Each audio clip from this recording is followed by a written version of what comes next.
আসসালামু আলাইকুম, আপনার সবাই কেমন আছেন? আশা করি অনেক ভালো আছেন।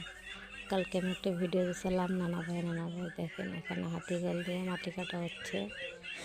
আর ওই যে দেখেন আমার শ্বশুর আব্বা তার নাতনিকে মানে আমার ননদের বেটাকে কোলে নিয়ে বসে আছে।